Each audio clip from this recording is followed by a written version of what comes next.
Hello guys, welcome to science workshop. This is Kusum here. Guys, इस video में हम coral and coral reefs के बारे में पढ़ेंगे। सो इस पूरे वीडियो में हम सबसे पहले देखेंगे कॉरल्स एंड कॉरल रीफ्स होते क्या हैं। सिम्बायोसिस रिलेशनशिप रखता है कोरल्स जूज एंथिली के साथ में, इसके बारे में पढ़ेंगे। टाइप्स ऑफ कॉरल रीफ्स कौन कौन से होते हैं वो देखेंगे। फॉर्मेशन ऑफ कॉरल रीफ्स यानी कॉरल रीफ्स का फॉर्मेशन कैसे हुआ है, इसके लिए डिफरेंट डिफरेंट थ्योरीज दी गई है, उनके बारे में पढ़ेंगे। और इकोनॉमिक इम्पॉर्टेंस क्या होता है कॉरल्स का और कॉरल रीफ्स का, इसके बारे में पढ़ेंगे। तो ऑल ओवर ये सारे पॉइंट्स जो है वो इस वीडियो में कवर कर लेंगे, साथ ही साथ आपको इसके नोट्स भी मिल जाएंगे। ठीक है। सो अप्लाइड जूलॉजी का ये पार्ट हमारा चल रहा था, जिसके अंदर लास्ट वीडियो में हमने प्रोटोजोआ का इकोनॉमिक इम्पॉर्टेंस के बारे में देखा था। साथ ही साथ हमने उसके हार्मफुल इफेक्ट के बारे में भी देखा था। अप्लाइड जूलॉजी का प्लेलिस्ट जो है उसमें ये सारी चीज़ें आपको मिल जाएगी। इस वीडियो में आपको पता है हम कॉरल एंड कॉरल रीफ्स के बारे में पढ़ेंगे डिटेल में। नेक्स्ट वीडियो में हम हेलमंथीज का इकोनॉमिक इम्पॉर्टेंस देखेंगे। उससे नेक्स्ट वीडियो में हम आर्थ्रोपोड्स का इकोनॉमिक इम्पोर्टेंस देखेंगे। इंसेक्ट और उसके मैनेजमेंट के बारे में हमें पढ़ना है। और देन मोलस्का का इकोनॉमिक इम्पोर्टेंस क्या होता है, आउटलाइन आइडिया, पर्ल कल्चर के बारे में। ये सारे पॉइंट्स हमें कवर करने हैं अप्लाइड जूलॉजी के इस पार्ट में। ठीक है। सो इस वीडियो के साथ में हमारे दो जो टॉपिक है वो कवर हो जाएंगे। ठीक है। अगर आपको इसके नोट्स चाहिए गाइज, ये जो स्लाइड है इसका पीडीएफ जो है वो आपको टेलीग्राम चैनल पे मिल जाएगा। साइंस वर्कशॉप के नाम से टेलीग्राम चैनल है और इसका जो लिंक है वो आपको डिस्क्रिप्शन में मिल जाएगा। आप चाहो तो मुझे ट्विटर पे भी फॉलो कर सकते हो और कुसुम चौधरी के नाम से आपको प्रोफाइल मिल जाएगा। इसका जो लिंक है वो भी आपको डिस्क्रिप्शन में मिल जाएगा। ठीक है। सो सबसे पहले देखते हैं भाई कोरल रीफ्स क्या होते हैं। देखो, कोरल रीफ्स जो है वो अंडर वाटर इकोसिस्टम है। ठीक है। Characterised by reef building corals. Corals जो है वो रीफ का बिल्ड करते हैं। ठीक है। रीफ एक तरह से एक चट्टान की तरह मान सकते हो। कोरल्स जो है गाइस वो क्या होता है, एनिमल्स होते हैं।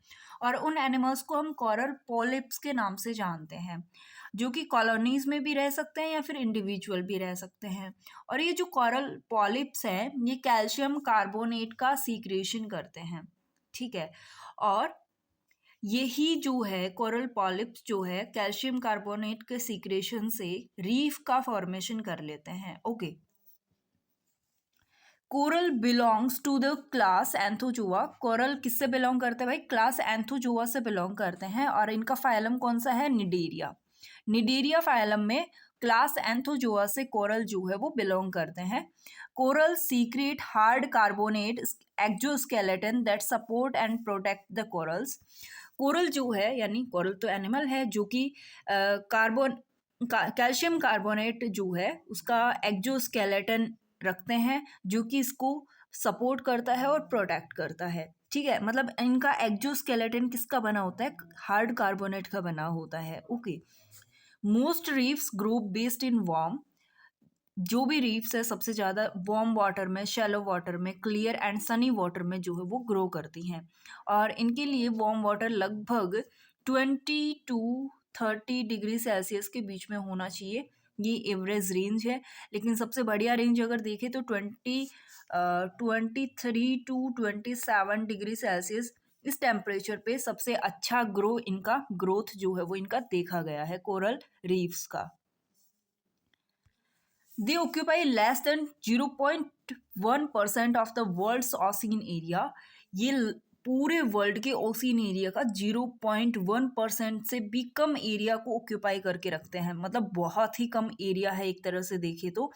लेकिन about half the area of France, yet they provide a home for at least 25% of all marine species. लेकिन ये क्या करते हैं भाई, जितने भी मतलब पूरे एनिमल जो एक्वेटिक एनिमल है या मेराइन स्पीसीज है उनमें से 25% को क्या देते हैं, होम प्रोवाइड करते हैं, यानी हैबिटेट प्रोवाइड करते हैं। मेराइन स्पीसीज इंक्लूडिंग जैसे फिश हो गया, फिशेज को, मोलस्क्स को, वॉर्म्स को, क्रस्टेशियंस को, इकाइनोडर्म्स को, स्पंजेज को, ट्यूनिकेट्स को और निडेरियंस को। ठीक है। तो ये जो अदर निडेरियंस है या फिर ये जितने भी मैराइन स्पीसीज हमने देखी है इन सब को जो है ये हमारा कोरल रीफ जो है वो क्या करता है, होम प्रोवाइड करता है या फिर हैबिटेट प्रोवाइड करता है इनको। तो ये बहुत ही ज़्यादा इम्पोर्टेंट हो जाता है, ठीक है। अगर कोरल रीफ प्रेजेंट है तो मतलब वहाँ पे बायोडाइवर्सिटी भी बहुत ज़्यादा वहाँ पे हमें देखने को मिलेगी। तो बायोडाइवर्सिटी को कंजर्व करने के लिए भी एक तरह से क्या हो गया, कोरल रीफ इम्पोर्टेंट हो गया। सो कोरल्स क्या होते हैं, एनिमल्स होते हैं, ठीक है। Can exist as individual polyps, जो कि इंडिविजुअल पॉलिप्स के रूप में क्या करते हैं, एग्जिस्ट कर सकते हैं, या फिर कॉलोनीज या कम्युनिटीज में भी रह सकते हैं ये जो पॉलिप्स हैं वो, ठीक है। Corals are found throughout the ocean, पूरे ओसीन में पाए जाते हैं, from deep shallow waters, tropical waters, ठीक है। Tropical water and shallow water में ये पाए जाते हैं। पॉलिप्स क्या है, स्मॉल सी एनिमल है that has body shaped like a tube, इनकी बॉडी कैसी होती है, ट्यूब लाइक होती है, ठीक है। Their hard outer skeleton made of calcium carbonate, इनका जो हार्ड आउटर स्केलेटन है जिसको हमने लास्ट स्लाइड में एक्जोस्केलेटन के नाम से देखा था, तो वो बहुत ही ज़्यादा हार्ड होता है और कैल्शियम कार्बोनेट का बना होता है, ठीक है। तो ये कुछ बेसिक था कोरल एंड कोरल रीफ्स के बारे में। लाइक कोरल क्या है, एनिमल है, और इंडिविजुअल कोरल है वो क्या होता है, पॉलिप्स के रूप में होते हैं, या फिर ये कॉलोनी बना के या कम्युनिटी बना के भी रह सकते हैं। रीफ्स कब बनती है, जब ये कोरल्स या कोरल एनिमल्स जो है उनकी डेथ हो जाती है, ठीक है। तो वहाँ पे जो इनका एक्जोस्केलेटन है वो तो पता ही बहुत ज़्यादा हार्ड होता है, तो वो वहाँ पे जमा हो जाता है, डिपोजिशन हो जाता है उसका वहाँ पे, और एक हार्ड चट्टान के रूप में रीफ्स बनती जाती हैं, ठीक है। और जहाँ पे कोरल रीफ है इसका मतलब ये नहीं है कि भाई वहाँ पे सिर्फ डेड कोरल्स प्रेजेंट है, वहाँ पे कुछ लाइव कोरल्स यानी कि जिंदा जो कोरल्स हैं, एनिमल हैं, वो भी वहाँ पे सर्वाइव करते हैं या रहते हैं कोरल रीफ्स में। इस तरह से आपने देखा होगा किसी भी सीन में आप जाते हो तो इस टाइप की कुछ स्ट्रक्चर्स हमें देखने को मिलती हैं, और ये काफ़ी रंग बिरंगी कलरफुल स्ट्रक्चर्स होती है, ठीक है। तो एक्चुअल में क्या होता है कि कॉरल्स जो होते हैं उनका खुद का कलर ये नहीं होता है। ये आगे वाला पॉइंट हम देखेंगे कि कोरल्स जो है वो जू जेंथिली के साथ में सिम्बायोसिस रिलेशनशिप रखते हैं, और जू जेंथिली एक तरह का एल्गी होता है, और इसी वजह से यही एल्गी जो है वो इनको कलर प्रोवाइड कराता है। ये बहुत ही ब्यूटीफुल जो सीन है वो हमें ओशियंस के अंदर देखने को मिल जाता है, ठीक है। और इसके ऊपर बहुत सारी स्पीसीज जो है, मैराइन स्पीसीज है, वो डिपेंड करती है अपने हैबिटेट के लिए, ठीक है। सो नेक्स्ट पॉइंट है हमारा कोरल सिम्बायोटिक रिलेशनशिप। अब कोरल क्या है, सिम्बायोटिक रिलेशनशिप रखता है किसके साथ में, जू जेंथिली के साथ में। The coral and these special cell have a mutualistic relationship. The coral provide the zooxanthellae with a protected environment and compounds they need for photosynthesis. अब क्या होता है, जो symbiotic relationship होता है उसमें दोनों को फायदा होता है। अब अगर कोरल और जूजेंथिली दोनों साथ साथ में रह रहे हैं तो इसका मतलब क्या हुआ, वो एक दूसरे को बेनिफिट दे रहे हैं। तो कोरल जू जेंथिली को क्या बेनिफिट देगा भाई, कोरल जू जेंथिली को एक प्रोटेक्टेड एनवायरनमेंट प्रोवाइड कराएगा, ठीक है। और फोटोसिंथेसिस के लिए, यानी जू जेंथिली एक एल्गी है तो ये फोटोसिंथेसिस भी करता है, और इसको कंपाउंड प्रोवाइड करता है फोटोसिंथेसिस के लिए, ठीक है। इन रिटर्न जू जेंथिली क्या देता है कोरल्स को, zooxanthellae produce oxygen and help the coral to remove wastage.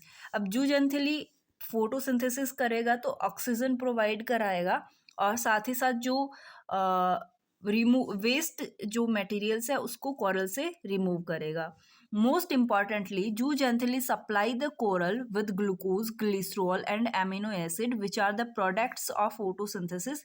साथ ही साथ क्या करेगा, जू जेंथिली जो है वो कोरल्स को क्या प्रोवाइड कराएगा, ग्लूकोज प्रोवाइड कराएगा, ग्लिसरॉल प्रोवाइड कराएगा, एमिनो एसिड प्रोवाइड कराएगा, ठीक है। ये सारे के सारे चीज़ें किसके प्रोडक्ट है, फोटोसिंथेसिस के प्रोडक्ट हैं। जब फोटोसिंथेसिस होता है तो श्योरली ग्लूकोज का फॉर्मेशन होता है।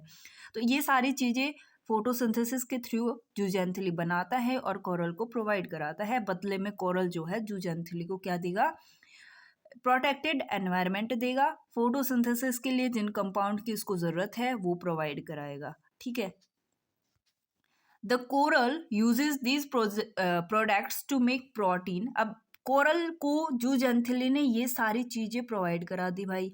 अब कोरल इन प्रोडक्ट का यूज़ प्रोटीन बनाने में, फैट बनाने में, कार्बोहाइड्रेट बनाने में और कैल्शियम कार्बोनेट को प्रोड्यूस करने के लिए इन सारी चीज़ों का यूज़ करेगा, ठीक है। इस तरह से कोरल का सर्वाइवल रहता है, जूज एंथली के साथ में एक सिम्बायोटिक रिलेशनशिप रखता है, ठीक है। आई होप ये पॉइंट आपको समझ में आया होगा। दे आर टीनी क्रिएचर्स, ये हम कोरल्स की बात कर रहे हैं, ठीक है। टीनी क्रिएचर्स होते हैं। Their ability to secrete calcium carbonate, इनके पास में कैल्शियम कार्बोनेट को सीक्रेट करने की एबिलिटी होती है, ठीक है। Has given rise to peculiar type of marine landform, और इसकी वजह से क्या होता है, एक मैराइन लैंडफॉर्म जो है वो तैयार हो जाता है। इस तरह का कुछ लैंडफॉर्म आपको देखने को मिलेगा। लाइक ये हमारा ऑसीन है और इसका जो फ्लोर है, ये जो फ्लोर है ऑसीन का, यहाँ पे कुछ इस तरह का लैंडफॉर्म जो है वो हमें देखने को मिलता है। बहुत ही कलरफुल, बहुत ही खूबसूरत और बहुत सारे स्पीसीज को हैबिटेट प्रोवाइड कराने वाला ये लैंडफॉर्म होता है, ठीक है।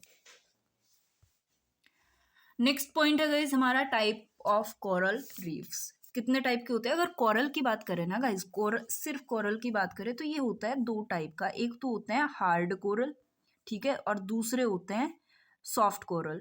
जो कोरल रीफ्स बनाते हैं ना वो ये हार्ड कोरल्स होते हैं, वो कोरल रीफ्स बनाएंगे, ठीक है। सिर्फ हार्ड कोरल जो है वो कोरल रीफ्स बनाते हैं, सॉफ्ट कोरल जो वो कोरल रीफ्स नहीं बनाते हैं। अगर कोरल रीफ की बात करें तो वो कितने टाइप की होती हैं? 3 टाइप की होती है भाई। कि वो इसके ऊपर किसके बेस पे होती है कि वो कैसे फॉर्म हुई है, उसके बेस पे ये 3 टाइप की होती है कोरल रीफ्स। फर्स्ट कौन सा है? फ्रिंजिंग रीफ्स, सेकंड है बैरियर रीफ्स और तीसरा है एटोल रीफ्स। ये 3 टाइप की कोरल रीफ्स है। फ्रिंजिंग रीफ्स इस तरह की कुछ दिखती है, बैरियर रीफ इस तरह की कुछ दिखती है और एटोल रीफ कुछ इस तरह की दिखती है। लेकिन क्या इस डायग्राम में समझ में आया हमें? जो फ्रिंजिंग रीफ है गाइस वो हमारा जो लैंड का एरिया है, ये मान लो ये लैंड का एरिया है, ठीक है, इसके साथ में एकदम टच में रहती है, अटैच्ड रहती है, ठीक है। बैरियर रीफ में क्या होगा, ये हमारा लैंड का एरिया था जहाँ पे आपको ये पेड़ पौधे दिख रहे हैं, बीच में एक बैरियर बन जाएगा। ये देखो ये बैरियर बन गया, मतलब इस बैरियर को हम क्या बोलते हैं, स्पेस छूट गया। उसके बाद में आगे जाके क्या हो रहा है, ये वाला रीफ बन रहा है, ठीक है। इसको वापस देखते हैं। फ्रिंजिंग रीफ जो है वो यहाँ पे पूरे लैंड से सटी हुई होती है। इसका फॉर्मेशन बिल्कुल लैंड से यानी ज़मीन से सटा हुआ होता है फॉर्मेशन इसका।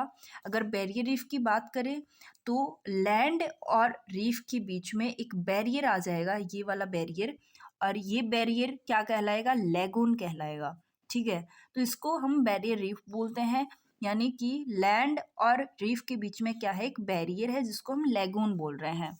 यानी ये लैंड से थोड़ा हट के ग्रो करती है या फॉर्मेट होती है। जब हम एटोल की बात करते हैं तो एटोल में क्या होगा कि ये पूरा लैंड का एरिया है, ये पूरा ही धंस जाएगा नीचे, और यहाँ पे कुछ रिंग लाइक स्ट्रक्चर में हमें क्या दिखेगा, ये हमारा लैंड और रीफ दिखेगा, ओके। तो बीच का पूरा ये सेंटर एरिया है, ये क्या बना लेगा, लैगून बना लेगा। ये फ्रिंजिंग रीफ, बैरियर रीफ और एटोल रीफ था। इस तरह से कुछ दिखता है। ये पूरा लैंड से सटा हुआ है, यहाँ पे ये बीच में लैगून बन गया, बैरियर आ गया, और इसके अंदर ये पूरा का पूरा ही एटोल के अंदर ये जो लैंड वाला एरिया था सेंटर वाला, ये पूरा नीचे धंस गया और ये पूरा लैगून एरिया बन गया। अगर इसमें देखें तो ये है कोरल्स, यहाँ पे लैगून बन गया, ये यहाँ पे पूरा ही लैगून बन गया, यानी सेंटर में पूरा लैगून बन गया। आप यहाँ पे थोड़ा थ्योरी में देख सकते हैं। फ्रिंजिंग रीफ में क्या होता है, डायरेक्टली अटैच रहता है शोर से। शोर का मतलब हो गया किनारा या फिर बॉर्डर से। It with an intervening shallow channel और लैगून, मतलब ये जो लैगून है बीच में इसके आएगा ही नहीं, ये पूरा इंटरवेंटिंग शैलो रहेगा, ठीक है। तो इसका अगर एग्जाम्पल की बात करें तो वो है ग्रेटर कैरिबियन रीजन। ये ग्रेटर कैरिबियन रीजन जो है वो एक फ्रिंजिंग रीफ का एग्जाम्पल है, जो कि मतलब पूरी तरह से किससे अटैच है, ये लैंड है और यहीं पे कोरल रीफ्स बनना स्टार्ट हो जाएगी। लैंड से पूरी तरह से अटैच रहेगी, बीच में कोई भी लैगून नहीं बनेगा, ठीक है। बैरियर रीफ की अगर बात करें तो separated from a mainland और island shores by deep channel और लैगून। इसमें क्या होगा, ये हमारा लैंड है, हमारा कोरल रीफ जो है वो शोर से या फिर आइलैंड से या मेनलैंड से सटा हुआ नहीं होगा। इसके बीच में क्या बन जाएगा, एक लैगून बन जाएगा। ये थोड़ा स्पेस छोड़ के बन जाता है, ये मान लो, ठीक है। इसके एग्जाम्पल की अगर बात करें तो है great barrier reef. Then third type है एटोल रीफ, मोर और लेस सर्कुलर और continuous barrier reefs extends all the way around the lagoon without a central island. इसके अंदर कोई भी सेंट्रल आइलैंड होगा ही नहीं, पूरा आइलैंड एक तरह से धंस जाएगा या फिर वहाँ पे कोई आइलैंड नहीं होगा और ये एक रिंग लाइक स्ट्रक्चर बना लेगा, ठीक है, जो बीच बीच में से ऐसे टूटा हुआ होगा और सेंटर में ये जो जगह बची ये पूरा लैगून होगा जहाँ पे पानी भरा हुआ होगा, ठीक है। ये एटोल होता है। नेक्स्ट पॉइंट है हमारा फॉर्मेशन ऑफ कोरल रीफ्स, यानी कोरल रीफ्स का फॉर्मेशन कैसे हुआ।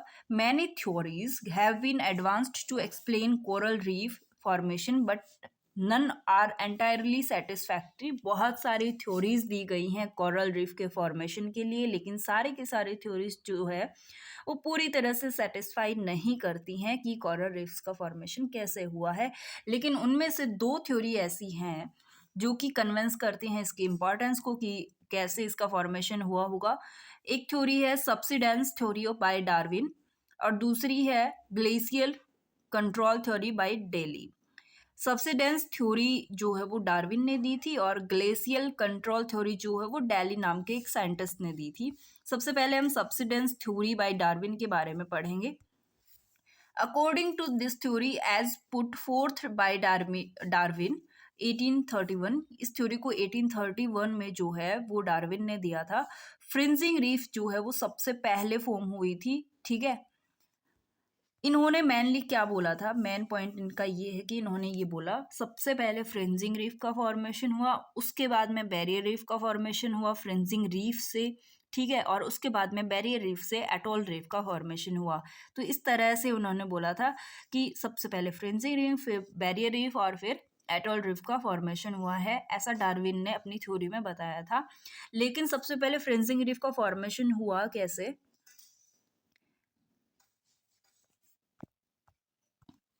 कोई भी आइलैंड है उसके शोर से टच होके वहीं पे उसका फॉर्मेशन स्टार्ट हो गया था। देन क्या हुआ, जो सी फ्लोर है उसका सबसिडेंस हुआ। सबसिडेंस मतलब वो धंसता चला गया, ठीक है, नीचे की साइड में।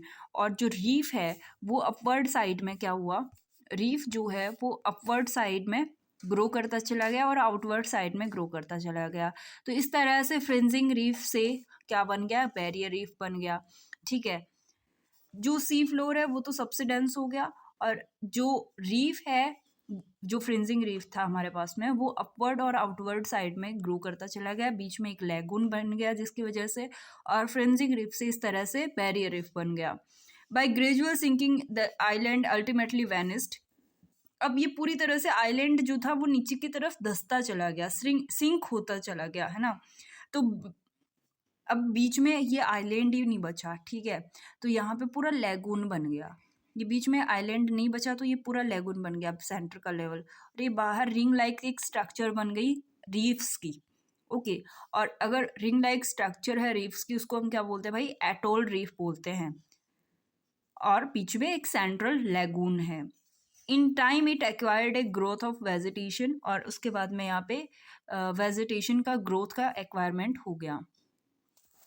मतलब क्या हुआ भाई, फ्रिंजिंग रीफ बना सबसे पहले। फ्रिंजिंग रीफ का मतलब क्या होता है, ये हमारा लैंड है, मान लो ये लैंड है और इसके टच में यहीं से क्या हो गया, एक रीफ का फॉर्मेशन हो गया। इसको हम क्या बोल देंगे, फ्रिंजिंग रीफ। लेकिन यहाँ पे इरेजर, लेकिन जब ये मान लो ये क्या हो गया, अब यहाँ पे ये लैंड था और लैंड से बीच में ये कट हो गया, और अब यहाँ पे ये वाला जो है, अब यहाँ से फ्रिंजिंग रीफ का फॉर्मेशन हो रहा है, सॉरी फ्रिंजिंग रीफ नहीं, यहाँ से रीफ का फॉर्मेशन हो रहा है। और ये बीच वाला पोर्शन जो है, इसको हम रेड से डिनोट कर देते हैं। ये वाला जो पोर्शन है रेड रेड वाला, ये अब लैंड और रीफ के बीच का पोर्शन है, और थोड़ा सा हट के रीफ का फॉर्मेशन हुआ है लैंड से। इसको हम क्या बोल रहे हैं, बैरियर रीफ बोल रहे हैं। ये बीच वाला पोर्शन को हम क्या बोलेंगे, बैरियर, या फिर दूसरा नाम इसको बोल देंगे लैगून, जहाँ पे पानी भरा हुआ है। ठीक है, ये लैंड है इधर की साइड में, यहाँ पानी भरा हुआ है, और ये रीफ है हमारा, और ये कौन सा रीफ है, बैरियर रीफ है। ठीक है, अब क्या हुआ, ये जो आइलैंड था ये पूरी तरह से भाई, ये जो लैंड था ये पूरी तरह से तो धंस गया। इस लैंड के ऐसे चारों तरफ ये जो रीफ था इसने कवर कर लिया, और ये रीफ बीच बीच में से ऐसे टूटा हुआ भी हो सकता है, और ये लैंड पूरी तरह से धंस गया। तो ये बीच वाला पोर्शन जो है, इसको ब्लू से कर देते हैं, ये बीच वाला पोर्शन जो क्या है, सेंट्रल लेगून बन गया। और अब इसको हम क्या बोलेंगे, अब इसको हम बोलेंगे एटोल कोरल रीफ। ठीक है, आई होप सबको समझ में आ गया होगा। डार्विन ने बोला कि सबसे पहले फ्रिंजिंग रीफ का फॉर्मेशन हुआ, उसके बाद में जो लैंड था वो थोड़ा सबसिडेंस हुआ, यानी धंसता चला गया, और फिर जो बैरियर रीफ है उसका फॉर्मेशन हुआ, और फाइनली क्या हुआ, यहाँ देख सकते हैं। सबसे पहले फ्रिंजिंग रीफ, फिर थोड़ा सा ये नीचे की साइड में सबसिडेंस हो गया लैंड का, और अब क्या बना, ये बैरियर रीफ।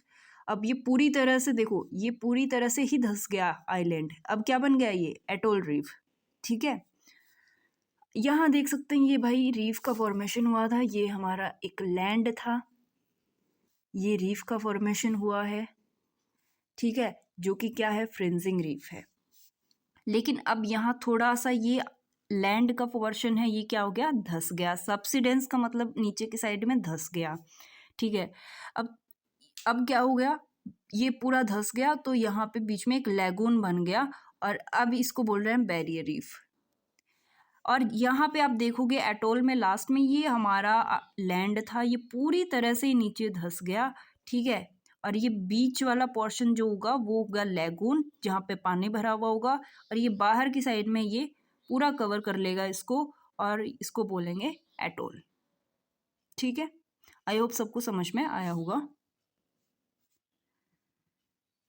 इसमें देख सकते हो डार्विन सबसिडेंस हाइपोथेसिस के अंदर सबसे पहले ये है हमारा लैंड, ये पूरा लैंड है हमारा।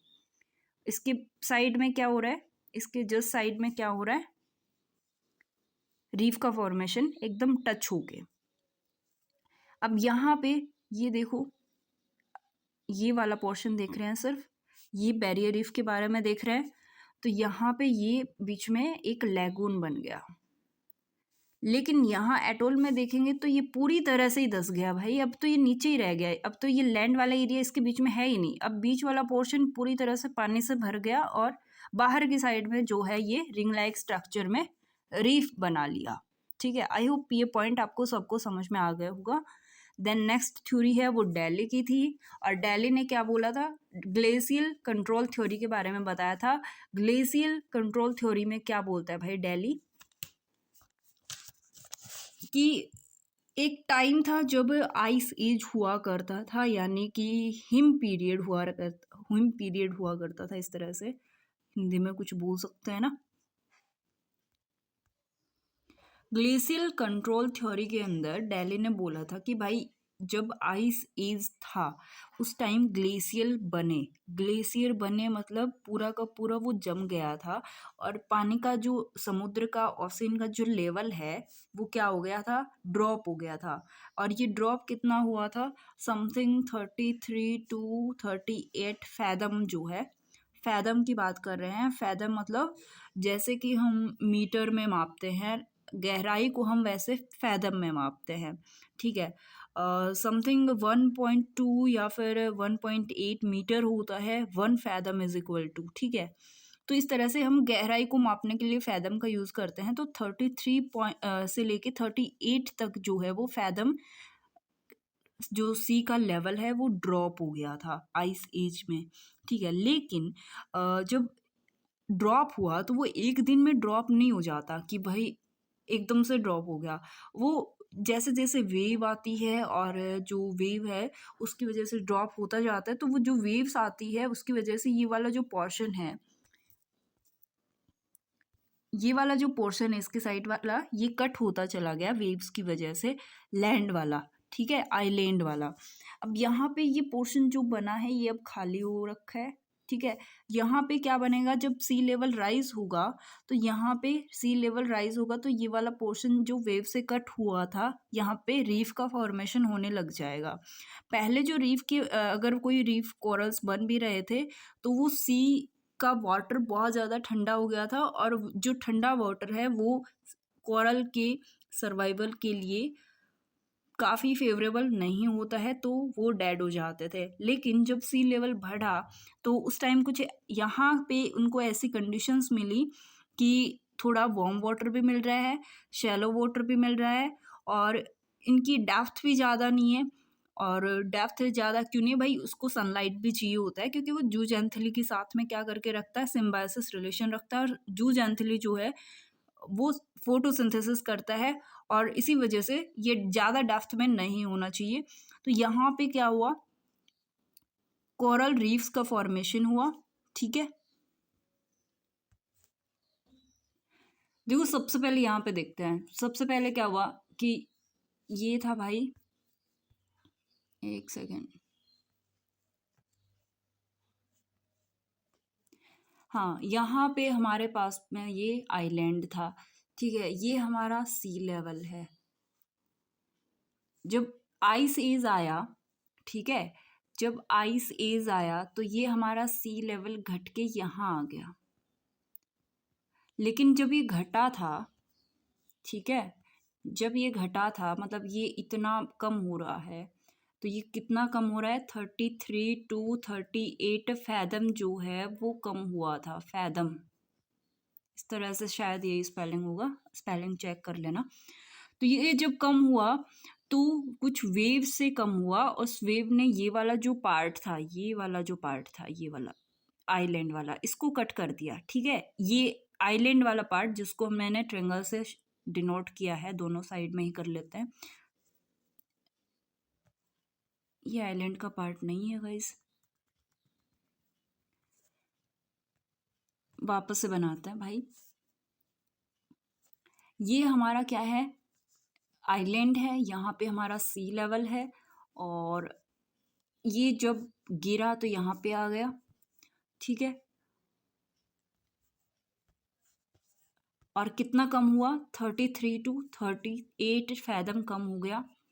लेकिन जब ये कम हुआ तो ये आइलैंड वाला जो पार्ट है, आइलैंड वाले पार्ट की हम बात कर रहे हैं, ये भी कट हो गया वेव की वजह से। जैसे जैसे वेव टकराई इससे तो ये कम होता चला गया। लेकिन आगे बाद में जाके यहाँ पे क्या बन गया, इसी डायग्राम में हम देख लेते हैं। यहाँ पे ये जो पार्ट बना था, जब सी लेवल ऊपर आएगा, जब सी लेवल ऊपर आएगा वापस इतना ही ऊपर आ जाएगा जब आइस पीरियड ख़त्म हो जाएगा, और जो ग्लेशियर है जो वो पिघलने लग जाएंगे, तो ये वापस से हमारा सी लेवल इतना आ गया। और ये जो कट हुआ था ये पार्ट, यहाँ पे रीफ्स का फॉर्मेशन स्टार्ट हुआ था, और क्योंकि ये लैंड से सटा हुआ है तो यहाँ पे फ्रिंजिंग रीफ का फॉर्मेशन हुआ।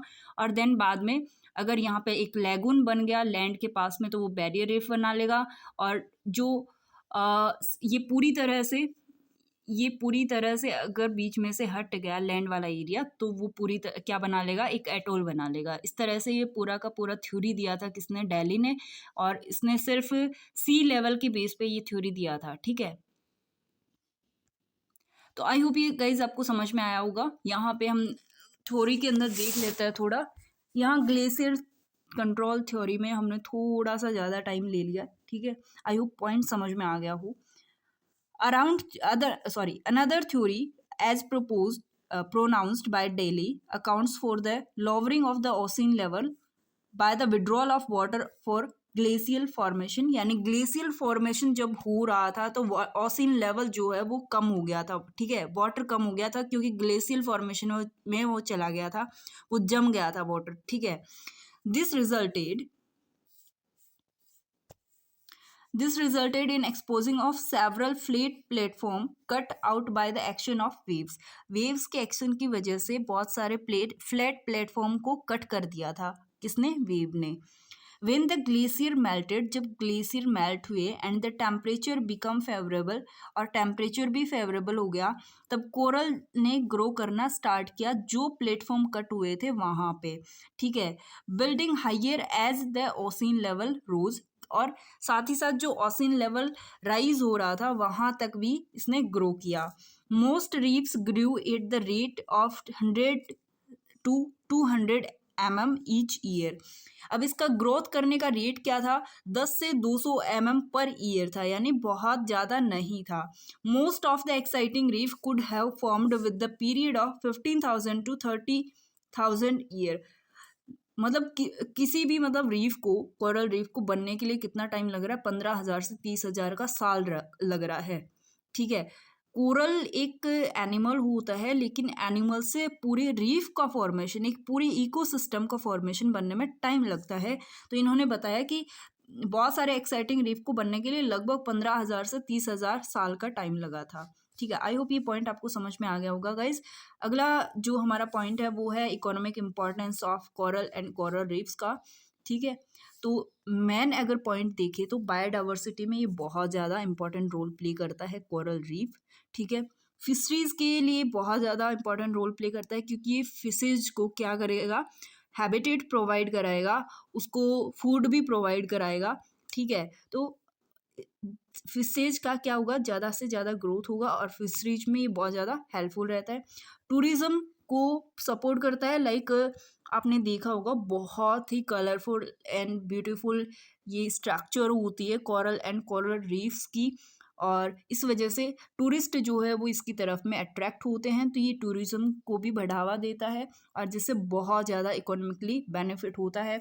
कोस्टल प्रोडक्शन करता है, जैसे कि यहाँ पे बहुत सारे स्टॉर्म से ये उसको बचा लेगा और जो कॉस्ट है उसको प्रोटेक्ट करके रखेगा, ठीक है। ये मेन पॉइंट थे जहाँ पे हमें इनसे फ़ायदा होता है। और यहाँ पे ये कुछ इकोनॉमिक इम्पॉर्टेंस है इसकी, इसको हम डिटेल में अगले वीडियो में कवर करेंगे गाइज। आधे घंटे का ऑलरेडी एक वीडियो हो गया है, बहुत ज़्यादा लंबा हो जाएगा तो थोड़ा बोरिंग हो जाएगा, तो मिलते हैं नेक्स्ट वीडियो में, और नेक्स्ट वीडियो में हम इसको कवर कर लेंगे। अगर वीडियो अच्छा लगा तो please like share and subscribe कर देना। Thank you so much guys.